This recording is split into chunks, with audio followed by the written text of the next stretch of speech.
संसद से आई इन तस्वीरों को जरा गौर से देखिए। ये वही तस्वीरें हैं जिसने आज सीजेपी के जोरदार प्रदर्शन के बीच सबको चौंका दिया है। दरअसल ये तस्वीर संसद भवन परिसर के अंदर की है, जहां सुरक्षा बल किसी अपराधी के सामने नहीं बल्कि उन छात्रों की ओर बंदूकें ताने खड़े दिखाई दे रहे हैं जो अपनी मांगों को लेकर आज सड़कों पर हैं। बाहर सड़कों पर कहीं छात्रों पर लाठियां बरसाई जा रही हैं, कहीं आंसू गैस के गोले छोड़े जा रहे हैं तो कहीं उन्हें जबरन हटाया जा रहा है।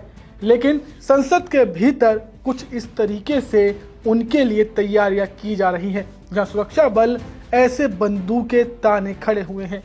क्या छात्रों के लिए अपने अधिकारों की मांग करना इतना बड़ा अपराध हो गया है कि निहत्थे छात्रों के सामने अब बंदूकें तानी जाए? इन छात्रों के हाथों में कोई हथियार नहीं बल्कि देश का तिरंगा है। ऐसे में दृश्य कई सवाल खड़े करते हैं कि आखिर सरकार का क्या संदेश है। बता दें कि सीजेपी के प्रदर्शनकारियों को जंतर मंतर से अब हटा दिया गया है। पुलिस ने प्रदर्शन स्थल खाली कराकर टेंट भी हटवा दिए हैं और प्रदर्शनकारियों को वहां से खदेड़ दिया है। इस दौरान पुलिस ने जबरदस्त लाठी चार्ज किया, जिसकी वीडियो आप लोग इंटरनेट पर लगातार देख रहे हैं। मामला केवल सड़क तक सीमित नहीं रहा, संसद के अंदर भी इस मुद्दे पर अब जोरदार हंगामा देखने को मिला। छात्रों पर पुलिस कार्रवाई को लेकर विपक्ष की महिला सांसदों ने कड़ा विरोध भी जताया है। कांग्रेस सांसद प्रियंका गांधी, रेणुका चौधरी के साथ साथ समाजवादी पार्टी की सांसद डिंपल यादव ने छात्रों के साथ हुई कथित मारपीट पर अपना गुस्सा जाहिर किया है और सरकार से जवाब भी मांगा है। सुनिए। हम सब कह रहे हैं डिस्कस करो, एजुकेशन पॉलिसी में प्रॉब्लम्स हैं, बड़े बड़े इश्यूज हैं, आप डिस्कस करने के लिए राजी नहीं है और बच्चों पे आप टीयर गैस कर रहे हो और उनकी पिटाई कर रहे हो। किस लिए? बच्चे हमारे पार्लियामेंट चल रही है और बच्चों पे आप टीयर गैस चलाते हैं। ये है सरकार।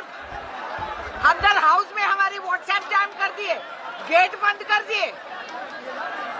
क्या सरकार है? पार्लियामेंट बच्चों का हक है, जो संविधान का दिया हुआ अधिकार है इन बच्चों का।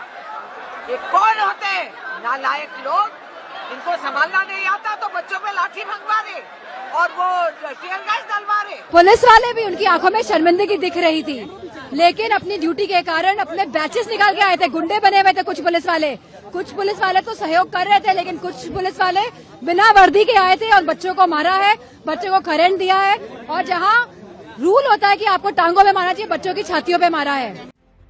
वहीं खबरें थी कि सीजेपी के चीफ अभिजीत दिपके को दिल्ली पुलिस उठाकर ले गई थी, जिस पर अब दिल्ली पुलिस की तरफ से भी आधिकारिक बयान आ चुका है, जहां उन्होंने इस बात का खंडन करते हुए कहा है कि सोशल मीडिया के विभिन्न प्लेटफॉर्म पर यह भ्रामक खबरें प्रसारित की जा रही हैं कि अभिजीत दिपके को दिल्ली पुलिस ने हिरासत में ले लिया है।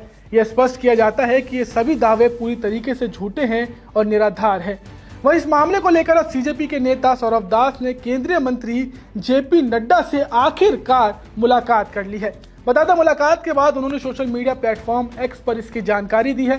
सौरभ दास ने लिखा कि उन्होंने अपनी मांगे केंद्रीय मंत्री के सामने रख दी हैं। इनमें केंद्रीय शिक्षा मंत्री धर्मेंद्र प्रधान के इस्तीफे या उनके पद से हटाने की मांग भी शामिल है।